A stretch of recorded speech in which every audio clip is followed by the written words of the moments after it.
Salut la compagnie, c'est Jules Melon et aujourd'hui dans Impro Ciné Critique, je vais vous parler du troisième volet de la saga horrifique Evil Dead, sorti en 1992, du moins en festival, donc on va dire qu'il fêtera cette année ses 30 ans.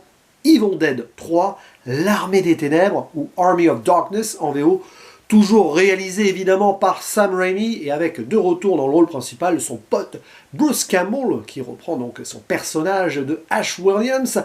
À ses côtés, Embeth Davids, qu'on verra l'année d'après dans la liste de Schindler, et récemment elle a fait un petit rôle dans Old. Marcus Gilbert est là, Ian Abercrombie, Richard Grove, et une apparition assez rapide au début du film de Bridget Fonda, et oui, qui interprète Linda, la petite amie de Ash, qui a encore changé de visage. C'est jamais la même actrice qui l'interprète dans les 3 volets. Et donc, ici, on retrouve notre héros là où on l'avait laissé à la fin du 2, c'est-à-dire au Moyen-Âge, puisqu'il a été transporté là-bas par un vortex temporel poussé par cette entité invisible. Et petite subtilité différente par rapport à la conclusion du deuxième film, ici il n'est plus accueilli en héros, pas du tout, mais il est fait prisonnier, parce qu'il a l'air un peu étrange, une sorte d'hérétique, magicien, diabolique, avec ses ustensiles et autres. En plus il tombe avec sa voiture, donc c'est particulier. Bref, capturé par le roi Arthur local, qui n'est pas le roi Arthur de la légende arthurienne, mais bon, c'est marrant, un seigneur plutôt, et qui vient de faire une guerre contre son ennemi, tout ça, bon bref. Et donc il est ramené quelque part au village, château, si vous voulez. Et là-bas, Ash va devoir survivre d'abord, puisqu'il va être envoyé en sacrifice dans un puits, où il va retrouver des morts-vivants, des sorcières. Et là, ça part complètement en délire. Petit à petit, il va finir par être accepté par la population et essayer d'aider notamment l'alchimiste local, qui est Merlin sans être Merlin, et pour pouvoir combattre donc ces... on les appelle du coup en VO, je crois que c'est Deadites, en VF c'est, je ne sais plus, les cadavéreux, enfin bon bref, les morts quoi, tout simplement. Et pour cela il faut retrouver le Necronomicon, mais aussi afin qu'il puisse regagner son époque H. Voilà. Et ça va plus ou moins bien se passer. Et alors, dans la lignée du 2, on est ici encore plus dans l'humour. On est totalement tombé dans une forme de parodie de l'horreur, du gore. C'est complètement fun, déjanté. Sam Raimi se donne encore plus à fond au niveau de la réalisation. Bruce Campbell est remarquable. Ouais, c'est quand même un excellent film avec ses défauts, évidemment, parce que c'est poussé vraiment pratiquement à la folie. À certains moments, tu regrettes presque que ce soit totalement en dérision, parce qu'on pourrait avoir des enjeux plus dramatiques et peut-être plus violents, mais on s'en fiche, on accepte l'idée. Et quand je pense qu'en 92, la même année, est sorti Brain Dead de Peter Jackson, voilà, il y a 30 ans, on s'amusait bien avec l'horreur. Et ouais, c'est jouissif de décomplexion. Je ne sais pas si ça se dit, en tout cas, c'est totalement décomplexé. Évidemment, il ne faut pas le prendre au sérieux et qu'à certains moments, tu te dis, bon, ça vivote un poil, mais le scénario, pas important. Il y a quand même cette quête du héros qui est là. Malgré tout, il y a une tentative d'écriture autour de Ash qui est d'abord suivi, puis il va un petit peu décevoir parce qu'il fait quand même pas mal de bêtises, et puis il va devoir se racheter quand même, etc.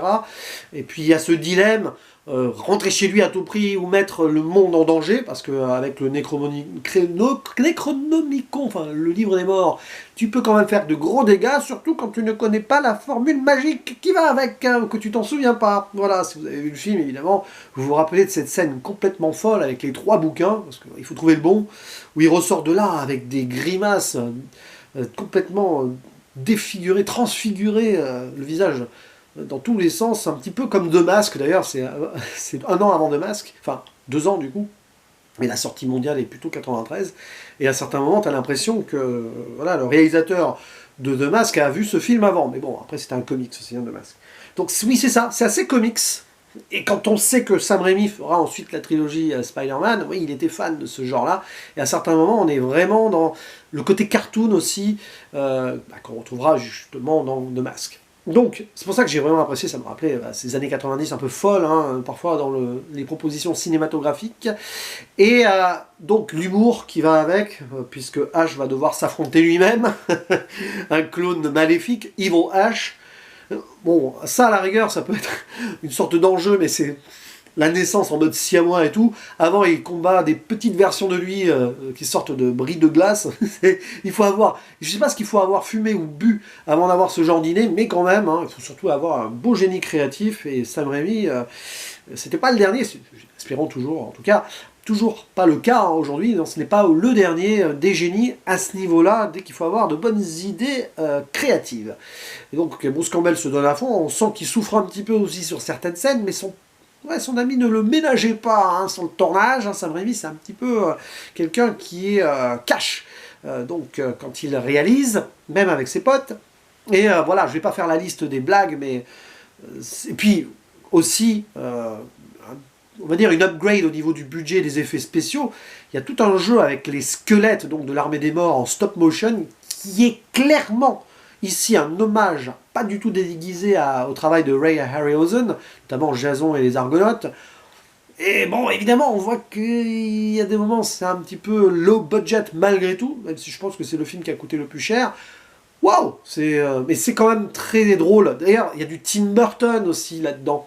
Pas pour rien qu'on retrouve une composition de Danny Elfman pour le thème des morts. Oui, oui, il est là. Alors, c'est pas lui qui a fait toutes les autres musiques, mais il a fait ce thème-là. Donc les connexions, bon, c'est là où il va sûrement rencontrer Danny Elfman avant qu'il y ait la musique des Spider-Man aussi. Mais ouais, Tim Burton, je pense qu'il a dû apprécier Evil Dead 3. Je ne sais pas, j'ai pas vérifié, mais pourquoi pas. Donc franchement, il y a tous les ingrédients pour que j'apprécie, puisque je suis un grand fan de Brain Dead. J'aime beaucoup l'univers un peu drôle macabre de Tim Burton aussi, forcément. Donc ce film-là remplit, on va dire, toutes les cases du cahier des charges humour horrifique, et il est forcément très réussi, même s'il est un peu bancal par moment. Tout ce délire autour de la vente des armes, qui ici tourné en dérision, il ne faut pas y voir une promotion de la NRA et tout, puisque Ash, dans le monde moderne, on apprend qu'il vendait des armes dans un... Enfin, il était là pour faire la promo de certaines choses dans un magasin, notamment des armes à feu. Et c'est à ce moment-là, c'est en utilisant cette promo qu'il présente sa baguette magique, son arme à feu aux gens du Moyen-Âge. Tout un anachronisme géré là-dessus.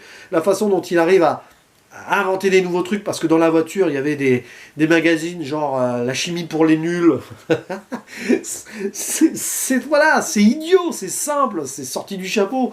Mais ça fonctionne dans le délire. Donc voilà, Evil Dead 3, c'est vraiment très sympathique. Je regrette presque de ne pas l'avoir découvert plus jeune. Alors ça, vu ado comme Brain Dead à peu près, et alors là, j'aurais, je pense, overkiffé, mais quand même là, je peux dire que j'ai passé un très bon moment. De là à dire que c'est le meilleur des trois, bah intrinsèquement non. Le plus fun, oui. Mais bon, c'est une trilogie dans son ensemble que j'ai vraiment beaucoup apprécié. Est-ce d'ailleurs votre cas? Aimez-vous ce troisième volet autant que les deux précédents ou pas? Le débat est ouvert en commentaire. Et quant à moi, il ne me reste plus qu'à vous dire à la prochaine. Ciao.